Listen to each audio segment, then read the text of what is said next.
Hey, you guys, it is me once again, Sherry, where I love to giggle too, and we are back with another The Cult series. Hee ha, hee ha, hee. Part 4, story time from my bedroom. Go ahead and subscribe to the channel because it is totally free. Go ahead and get the click the bell for notifications and give the videos a thumbs up. Leave some comments and let's go ahead and get into the series. And for the new subscribers, hey y'all. Hey, good. I'm so happy you came over and subscribed. So, and also, if you leave down in the comments, how did you find out about me?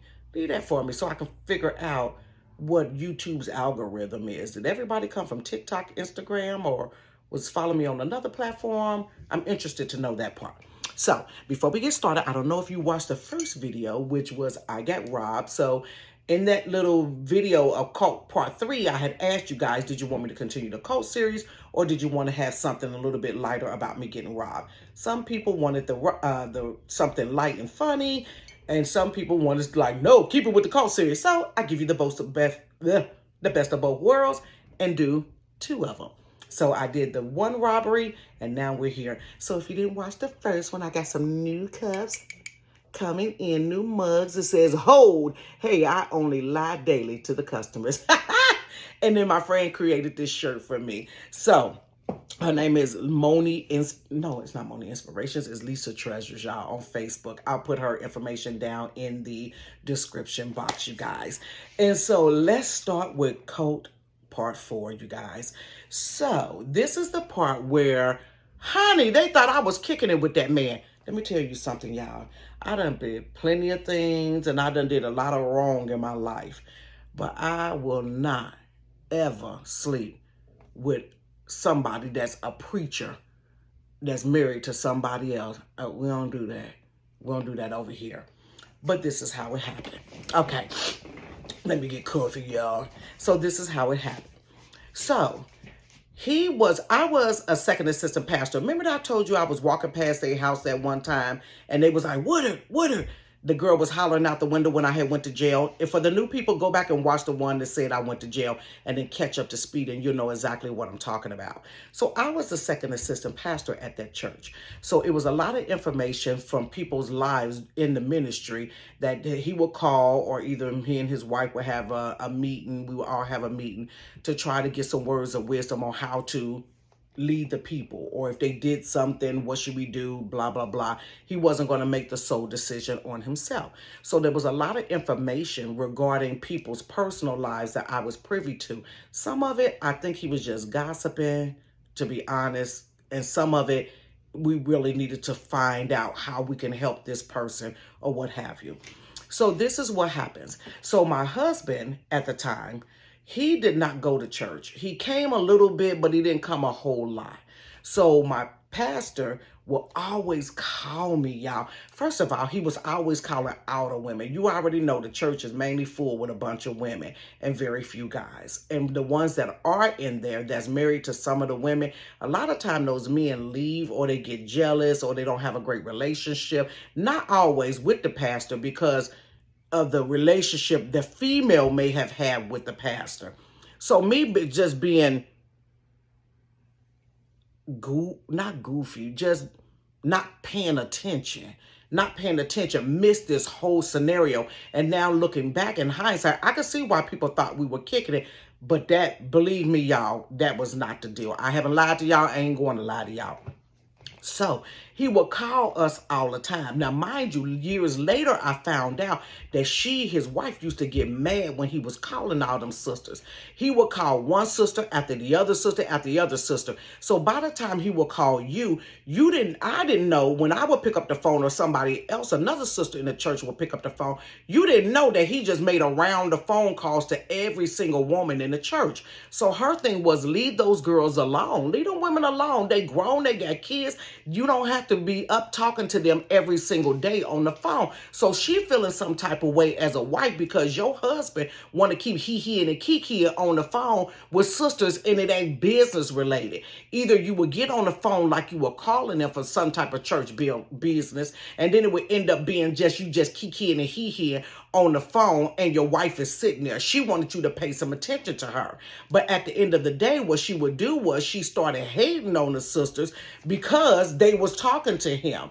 So you was getting side-eyed, you was getting kind of talk funny too because you were on the phone with him. But it was a catch-22 because if you didn't answer his phone call and he couldn't get hold of you, then you was going to hear about it in Bible class. I called you, you ain't called nobody back. You don't know if I was trying to bless you and da. So people knew to answer the phone, so I ain't got to hear your mouth later. But then too, she had already told you, don't be calling them sisters on the phone because it just ain't right.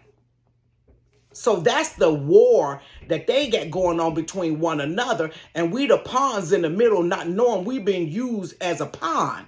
So he got to the point where he will wait for her to leave the house and then start calling everybody. And it's like, what do you want? Like, I'm trying to rest. I done seen you probably all week long because we in service about 5 times out the week. I don't want to sit here and keep talking to you about nothingness. So he would call me on the phone. Now, mind you, like I said, my husband didn't come to church that much, but my desire was for him to really be saved and start coming to church with me. You know, probably not as much as I went, but it's nice. If you're married, it's nice to have your husband sitting next to you in church. Period. It just is. That was my desire. So when he would call me, he'd be like, yeah, I need to talk to you about, I don't know, sister so-and-so. And I'd be like, all right, then. Now, mind you, if me and my husband was sitting there just, watching TV or just not doing nothing in general, then he would start talking about what was going on at the church. And it was a whole lot of mess going on at the church. So what I would do was I would get up and walk out the room. I would get up, I'd be like, oh, okay, then hold on a second. And I would get up and walk out of the room.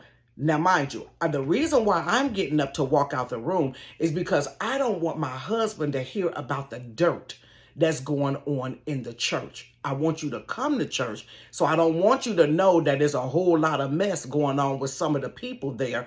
People got issues, people, I don't know, may have gotten a fight. People may have cussed somebody out. Just stuff that people does. People in church are still people, y'all. So they slip, they fall, they cuss, they fight, they whatever. Some of them was still smoking. Some of them was still drinking. They working on themselves. Okay, I get it. So I didn't want my husband to hear about it. Because if you hear about the mess or know about the mess that's going on in the church, then more than likely you ain't going to want to come. You're not going to want to come. And that's what I think people have a misconception of people in church is they think everybody is perfect. That is absolutely, ain't nobody in the world perfect. So these people are struggling or may be struggling in certain areas. They may have gambling issues. I don't know what it is, but they're struggling in areas, but they continue to come to church. They continue to get a relationship with God and they continue to work on themselves. They're going through their process, but people want them to be just cut and dry, just flawless. And knowing people are working through their process. So I didn't want him to hear about it. So I would walk out the room and then I would come back. And I noticed sometimes when I would come back, he would have an attitude. So it was a few times that he would call and I wouldn't answer the phone. I'm like, okay. And sometimes I would tell my husband, get the phone. Like, get the phone. And he'd be like, oh, can I speak to Woody? We watching a movie. Oh, okay then. And then he would get off the phone. Oh, then sometimes he'll call the house phone and then turn around, y'all, and try to call my cell phone. I'm like, okay, now you playing games. So as time went on, I started peeking what he was doing. I'm like, you making it seem like we your daggone concubines. Like you, I feel like no man should have that much access to you outside of your husband. Period. Now, if you got a boyfriend or whatever, that person should have access to you. But somebody outside, no man or woman, if you're married, this is just me, no man or woman that if you're married, somebody else has more access to you than them. Just no. Just no. It didn't sit right. But me being blinded didn't catch that. I didn't catch that till after I left, that my husband thought that I was sleeping with him. He said, for years, I thought you were sleeping with that man. I said, why would you think that? I'm like, dude, you know me as a person. Why would you think that I would sleep with him? He said, because every time he would call, you would get up and walk in the other room. What was I going to think? What was I going to think? He said, every time he called, he jumped. You jumped. And then I began to tell him what the whole situation was. And then he was like, oh, dang. He was like, I get it. He said, but let me tell you why I thought that you was kicking it with him. Honey, let me give myself.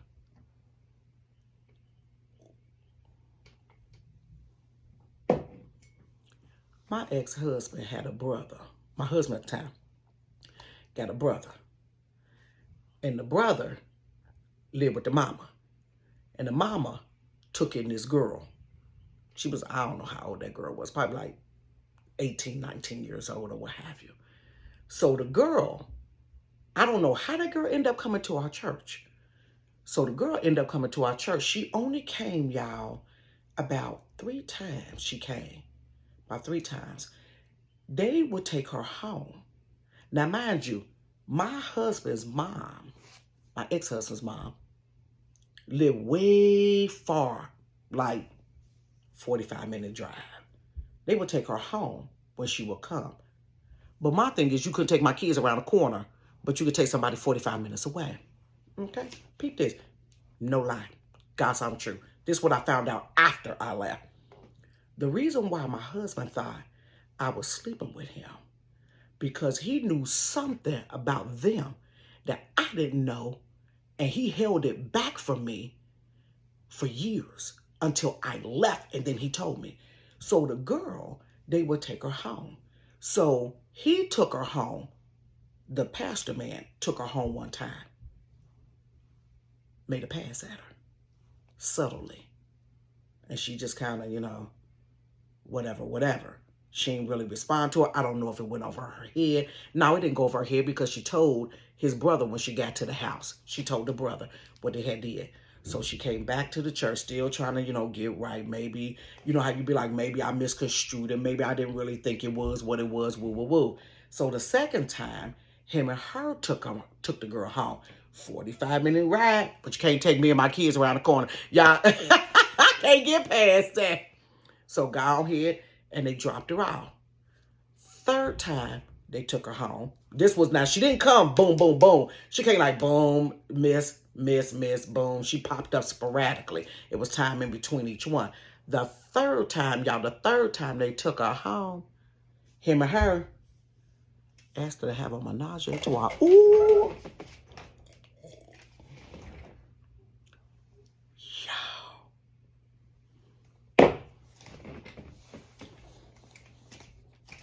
And she told his brother. And the brother definitely gonna tell his brother because they like this. He said, man, they trying to sleep with old girl. He was like, what? They trying to sleep with her. He made a pass at her like 3 times. He made a pass at her. The second time, they both took him home. Nobody said nothing. The third one, he was like, they asked her to do like a little threesome. I said, oh my God.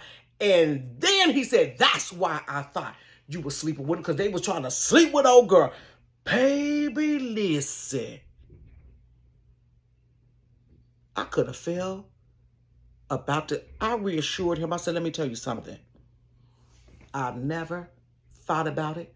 And he didn't do nothing like that toward me. I said he never did anything, whatever, but you will play games and you trying to cause tension in people's houses by playing games of, here I am in the middle, here go my husband, here go you. Let's see I can get your woman to get on the phone type junk. It's still a game. That's a game. I'm going to call there and get her you supposed to be watching a movie. And since I'm calling her on the phone, I'm going to see if she's going to answer over here. You playing game. You trying to bust up somebody's house. For real, you trying to get knocked the heck out. Because, honey, it's people that been in this city done got killed. Honey, a pastor in Cincinnati got killed because he was kicking it with somebody's daggone girlfriend in the church, supposed to have been counseling a woman, ended up sleeping with the woman, and they kept on sleeping together. And he was at a funeral one daggone day, and the boyfriend came around there and shot at him and the deacon. The deacon got hit. The pastor man got killed at a funeral. You better quit playing with people and playing with people's houses. And so all those years, that was why my husband never came to church. Never came. Because of them games he was playing, and he was holding on to a secret, and he never said nothing to me. I was like, why you ain't saying that? He was like, you wouldn't have believed me. You wouldn't have believed me. I was like, Are you serious? He was like, yeah, they did. And there was a whole bunch of other stuff that had came out as to why I knew he wasn't lying. Child. That girl, y'all, I could look on my graph, about 18 years old. 18 years old.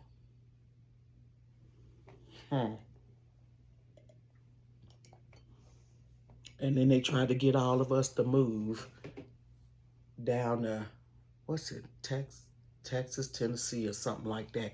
All of us moved together and we stay all in the same apartment complex and stuff like, I don't know. This some old Jim Jones concubine thing.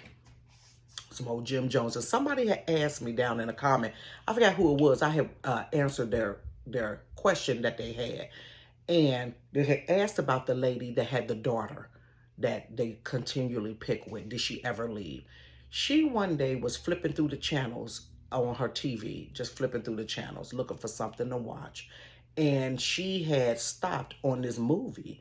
And she didn't know what the movie was. She just felt something in her. It was just an unction to tell her to stop and watch that. And it was a movie of Jim Jones. And I guess, is that the Purple Kool-Aid? I think that was a Purple Kool-Aid, people. It was a thing of Jim Jones. And she sat there and watched it. And she's seen so many scenarios. Not the Purple Kool-Aid part, but just the mind control, the separation, the trying to pull people to different, moving them away from their family, no contact type stuff. And she said she heard in her spirit when she watched that, it was like, that's what you're in. And she left. She got her guts together and she left after that, you guys. And that day that she left, she was so shooken up. She was so scared. She was crying. She called me on the phone because I kept in contact with a few of them that was there. She called me on the phone and she was like, can you pray with me? Can you pray with me? And I was like, yeah, come on around my house. Shooken up, and she said she had left. I mean, this girl was visibly like tremoring because she was that scared. I was the same. I was super, super nervous. I wasn't trembling, but I was about as scared. You be petrified to leave, but you be dying to get out. It's weird. You're dying to get out, but then you're petrified to leave. And then when you get out, you're living in fear. You're looking around, you're like, who gonna see me? It's crazy. It's crazy. So, yeah, that was the story, y'all. Story time from my bedroom, y'all. Cult series part 4. Y'all, I'm going to go ahead and get out of here. Go ahead and subscribe to the channel. It's in your budget. It's in your budget because it's free. Go ahead and click the bell for notifications. We drop videos every Monday, Wednesday, Friday. If I don't drop one, y'all already know what. Say it. Situations and complications came up. Put that down in the comment. Situations and complications came up as to why I ain't dropped no video. And go ahead and I said subscribe, click. Hey, y'all, just do what you want to do. Come back and see me on Wednesday, you guys. See you on Wednesday. Peace.